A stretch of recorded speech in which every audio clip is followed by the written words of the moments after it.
Urban planners have spent the last 30 years telling American cities that the path to affordable housing is through better zoning, more thoughtful master planning, and stronger oversight of what gets built, where, and next to what. San Francisco has some of the most sophisticated zoning laws in the country, and yet its home price to income ratio is routinely among the highest in the nation. Los Angeles has also spent decades refining its planning rules, and it remains one of America's least affordable big metros. Houston, on the other hand, has no zoning laws at all. Voters rejected it in 1948, rejected it again in 1962, and a third time in 1993. And somehow, the city that rejected planning remains one of the most affordable major cities in America. Houston didn't accidentally stumble into affordability. It stumbled into a system so full of internal contradictions that understanding any single part of it requires understanding all of it. So how exactly does a city with no zoning work? And who pays the price when it doesn't? The first thing to understand is that no zoning doesn't mean no rules. Houston does have building codes, infrastructure mandates, and a city planning commission that reviews every development application. The difference is in what that commission is allowed to do with what it sees. In every other major American city, a planning commission can reject a development proposal because the use is wrong for the location, like a warehouse in a residential neighborhood, or a factory next to a school. In Houston, the commission operates on what's called a shall approve standard. If a developer's application meets the technical requirements of lot dimensions, setbacks, and parking counts, the city generally cannot reject it, even if the proposal is, in the commission's own language, abnormal for the surrounding area.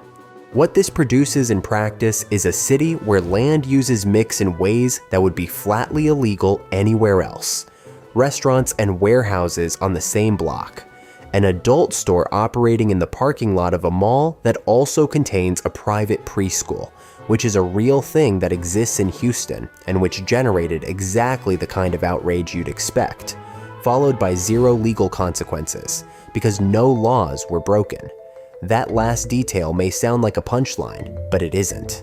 It's a preview of the logic that runs through every layer of how Houston functions or fails to, because the adult store at the Galleria's parking lot is only surprising if you assume Houston works like other cities.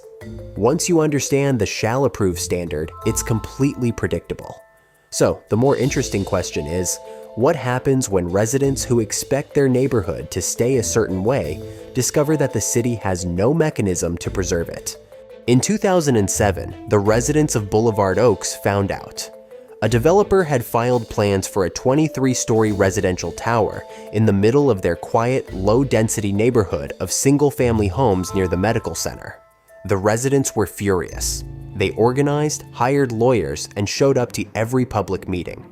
People who live near Rice University are ramping up their fight against a planned 20-story high-rise. Yeah, this protest today is the latest in a fight that has been going on for more than 15 years. Then they discovered the problem.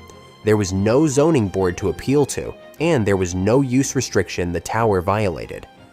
Under the shall approve standard, the project was entirely legal, and the city had no authority to stop it.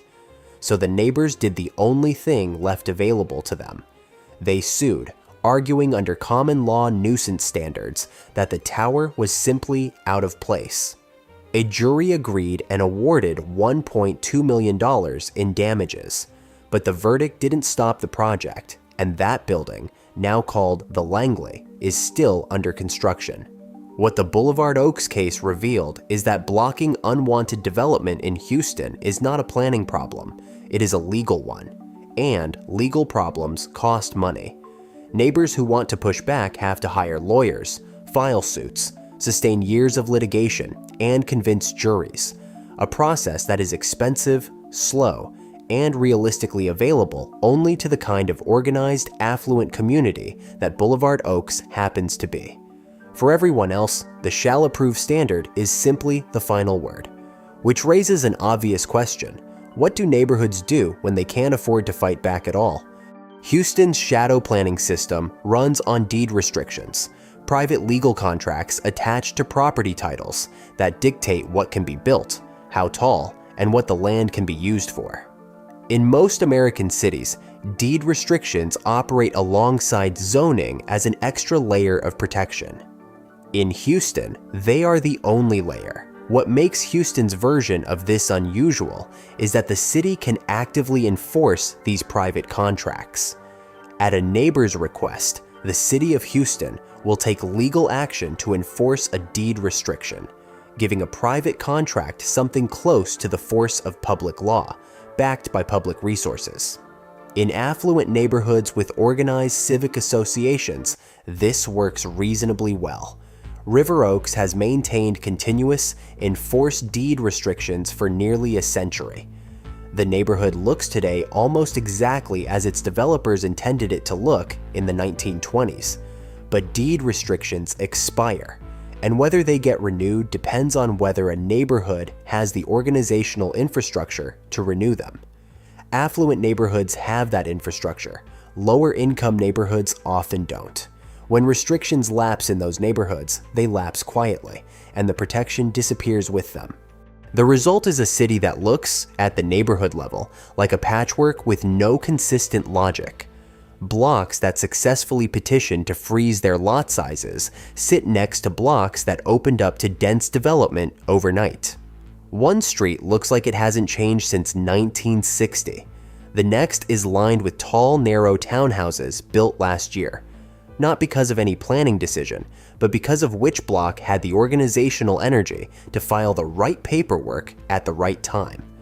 Between 1930 and 1978, about 82% of Houston's solid waste was disposed of in black neighborhoods, even though black residents made up only 25% of the city's population. That disparity was the predictable output of a system where protection against industrial neighbors is privately purchased rather than publicly guaranteed. The neighborhoods that could organize and afford to enforce their deed restrictions kept industrial uses out. The neighborhoods that couldn't got garbage dumps. The market flexibility that keeps housing costs low also left large portions of the city exposed in ways that no amount of affordability compensates for. And layered on top of the deed restriction system is something even stranger. The city with no zoning has some of the strictest minimum parking requirements in the country. Under Houston's long-running parking rules, bars have typically been required to provide 14 spaces per 1,000 square feet, and restaurants 10. These are not modest numbers. They routinely produce parking lots that are physically larger than the buildings they serve, and they are the single biggest reason Houston looks from above, like a city assembled by someone who had never seen a city before. Buildings marooned in asphalt, and vast empty lots between structures that would be adjacent in any other urban area. Parking minimums force buildings apart. Buildings that are far apart make walking between them impractical. Impractical walking means residents drive everywhere. Driving everywhere means more cars need to be parked. More parking pressure means the minimums feel justified. The city generates the car dependence that the parking requirements were designed to accommodate in an endless cycle that no one designed and no one has successfully interrupted. The acres of mandatory asphalt across southwest Houston contribute to a documented urban heat island effect. Surface temperatures significantly higher than the surrounding landscape. Parking requirements also function as an invisible tax on small-scale urban development. Building a new business on an empty lot often requires destroying an adjacent structure to meet the parking count, which is why so many of Houston's neighborhoods have that distinctive rhythm. New building, empty lot, as if the city is missing every other tooth. In 1998, Houston made a reform that looked on paper like it should fix some of this. The city reduced its minimum lot size inside the 610 loop from 5,000 square feet to 1,400 square feet. Over the following decade, Houston added tens of thousands of units inside the loop, outpacing housing production in San Francisco and Seattle combined. Density genuinely increased. but the parking mandates stayed in place, unchanged, which meant the new townhouses were built with ground-level front-facing garages to meet the requirements. Walk down almost any block where these homes were built, and what you face, at street level, is an unbroken line of garage doors. The front door, the porch, any sense of the house engaging with the street, pushed back and upward above the car. And the urban environment that density should theoretically enable, the walkable streets, the eyes on the sidewalk, the small businesses within walking distance, never materialized. Houston managed to build dense housing that made the pedestrian experience worse. And yet none of these dysfunctions show up in the one number that actually matters to the people who live there. The affordability case for Houston is not imaginary, and it deserves a direct accounting. A home price to income ratio of around 4.3 is extraordinary for a major American city. Some analysts argue that, adjusted for inflation, Houston's housing costs in the early 2000s sit below earlier historic peaks, a trajectory that runs almost exactly opposite to every other major American city over the same period. The flexible housing supply that results from shall-approved development does produce more housing, and more housing does suppress prices. People who live in Houston's inner loop are paying less for urban housing than equivalent residents in almost any comparably sized American city. The problem is that affordability and equity distribute differently in a city without public land use guarantees. The same market flexibility that keeps average prices low also left generations of lower-income residents without protection against contaminated neighbors, industrial encroachment, and land use histories that the city has no systematic way to track. Houston's lack of historical land use records means there is no reliable way to determine whether a given residential lot was previously used for industrial purposes. For a family buying a home in Houston today, there is often no public record to consult, no disclosure requirement that would surface what stood on that land 20 or 30 years ago. Some researchers studying this problem describe it as a potential for brownfields everywhere, meaning the city cannot tell you, and in many cases genuinely does not know, what was on a piece of land before the house that sits on it today.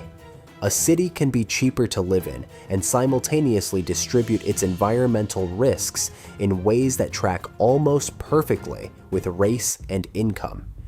Houston has managed to do both at once, which is either an argument for reforming the system or an argument that the system's costs and benefits are separable, and that you could keep the housing flexibility while building better public protections.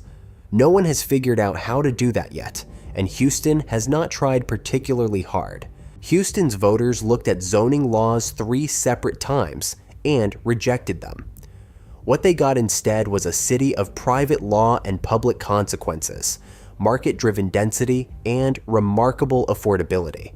A city where your neighborhood's fate depends less on public policy than on whether your block has a well-funded civic club and a good real estate attorney.